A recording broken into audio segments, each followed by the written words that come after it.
মুক্তির মোড় যেটাকে বলা হয় নওগাঁর প্রাণকেন্দ্র, আর এই প্রাণকেন্দ্রে আছে মানুষের প্রাণ ভরা বিভিন্ন ধরনের খাবার। খুবই জনবহুল একটা জায়গা আমাদের নওগাঁ শহরের মুক্তির মোড়। এখানে এত ভ্যারাইটিস খাবার আর এত ভ্যারাইটিস মানুষ থাকে যেটা বলার মতো না। একেবারে নেতা খেতে থেকে শুরু করে একেবারে তৃণমূলের মানুষ পর্যন্ত থাকে এখানে বিদ্যমান। আজকে সে মুক্তির মোড়ের একটু গল্প বলবো যতটুকুন আমি জানি, এখানে কি কি খাচ্ছি, কি কি পাচ্ছি, এই সব কিছু নিয়ে। এর মাঝে একটা ছোট্ট শিল্পীর সাথে দেখা হয়ে গেল, তার একটু গান শুনলাম। প্রত্যেকটা মানুষের জীবনের তাগিদটা আলাদা ক্যাটাগরি, ভালো লাগে। বিভিন্ন জন বিভিন্ন ভাবে আর্ন করছে, যদিও তাকে আমি একটা ছোট অপশন দিয়েছিলাম, সে সেটাকে অ্যাকসেপ্ট করে নাই, সেটা তার ব্যাপার। আমার জায়গা থেকে আমার লয়ালিটিটা মেনটেন করেছি। আমার বান্ধবীর ফেভারিট ফুড এখানকার শিক কাবাব আর রুটি, যদিও আমি খুবই স্পাইসি খাবার খেতে পারি না, এবং আপনারা সবাই জানেন খাবারের ব্যাপারে আমি খুবই বেশি রুচিশীল, এরকম ব্যাপার না। তো ওর মন রাখার জন্য এসেছিলাম, কিন্তু আমার মোটেও খাওয়ার ইচ্ছা ছিল না। আমি 2-1 পিস বিফ খাইছি, বাকিটা ওকে ট্রান্সফার করে দিছি। বিফ মজা ছিল, কিন্তু একটু স্পাইসি ছিল। আমার ঝাল খাইতে খুবই কষ্ট হয় ভাই। এখন আমি ভাত খেতে বসলে টিস্যুটা নিয়ে বসি। খুবই জনবহুল একটা জায়গা, এখানকার থাকা প্রত্যেকটা মানুষ আলাদা আলাদা ফাইটার। এখানে প্রত্যেকটা খাবার আপনি পেয়ে যাবেন এবং খুবই অল্প দামের মধ্যে পেয়ে যাবেন, এবং সব ধরনের খাবার পেয়ে যাবেন। যারা আমার মতো একটু ফ্রেশ খাবার খেতে পছন্দ করেন তারা অবশ্যই এই সাদা পিঠাটা ট্রাই করবেন। এটা আমার খুবই পছন্দের একটা খাবার। একটা সময় পিঠা আমি প্রচুর খেতে পারতাম, বাট এখন আর 4-5টা বেশি হয়তো বা খাই না, কিন্তু একটা সময়ের থেকেও বেশি খেতে পারতাম। এখানে থাকা মানুষগুলোকে ফাইটার কেন বললাম জানেন? এখানে প্রত্যেকজনই কিছু না কিছু করে নিজের তাগিদের জন্য, তাই তাদেরকে রেসপেক্ট করা দরকার, তাদেরকে স্যালুট করা দরকার। আর এত ভ্যারাইটিস খাবার দেখে আমার গায়ের মধ্যে এমনি ঘিনঘিন করছিল, খোঁজ আমি এত খাইতে বেশি পছন্দ করি না। এর মতো অবস্থায় আমার একটা চা খেতে পারলে খুব ভালো লাগতো।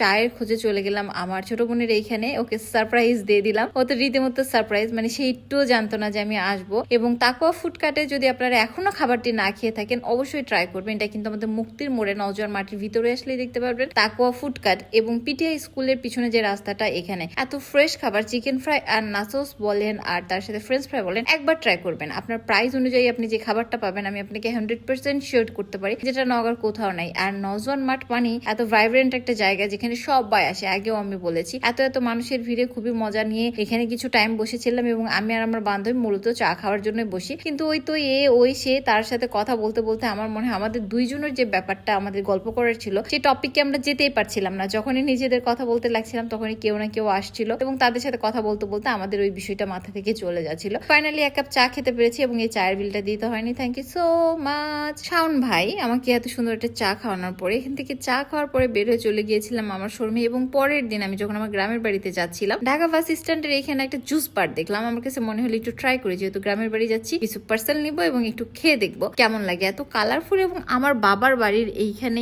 এই জুস বারটা অ্যাকচুয়ালি এটা ঢাকা বাস স্ট্যান্ডে এসে প্রত্যাশা ক্লিনিকের অপোজিটে আপনারা রাস্তার সাইডে দেখবেন ইয়েলো কালার একটা ভ্যান। এখানে পাওয়া যায় পুডিং, কেক এবং সব ধরনের জুস, তার সাথে লাচ্ছি। আমার এত ভালো লাগছে মকটেল গুলো, এটা বলে বোঝানোর মতো না। একেবারে ফ্রেশ অ্যান্ড টেস্টি। কোথায় থেকে শহর আজ কোথায় উন্নত হয়ে গেছে, এই সবকিছু আগে হয়তো বা ঢাকার সাইড গুলো বা কলকাতা স্ট্রিক সাইড গুলোতে দেখা যেত, এখন আমাদের নওগাঁতে আমরা পেয়ে যাচ্ছি সুলভ মূল্যে কিছু জুস, কিছু খাবার ইনস্ট্যান্ট, যেটা আমরা তৈরি করতে আমাদের অনেক টাইম লাগবে, কিন্তু কিছু মানুষ আছে যারা তাদের স্বল্প প্রফিটে আমাদের মধ্যে এই ধরনের খাবারগুলো দিয়ে থাকে। আমরা আসলে তাদেরকে ছোট করে না দেখে তাদেরকে অনার করব, এবং তাদেরকে আরো ইন্সপায়ার করব যেন ফিউচারে তারা আরো বেটার কিছু করতে পারে। অনেকে দাঁড়িয়ে রেখেছি, এখান থেকে যাব আমি আমার গ্রামের বাড়িতে। তো রীতিমতো অনেক রিক্সায় বসেছিল, আমি আমার খাবারগুলো যেগুলো নেওয়ার দরকার সে সবকিছু নিয়ে চলে গেলাম আমার গ্রামের বাড়িতে। যদি এটা 2টা দিনের ভিডিও আমি একসাথে অ্যাড করে করেছিলাম। গ্রামের বাসায় আসার পরে সারা রাত ধরে ঘোরাঘুরি করছি, তখন বাজে প্রায় 11:30 প্লাস টাইম, এবং সারা রাত ঘুরছি এক কথায়।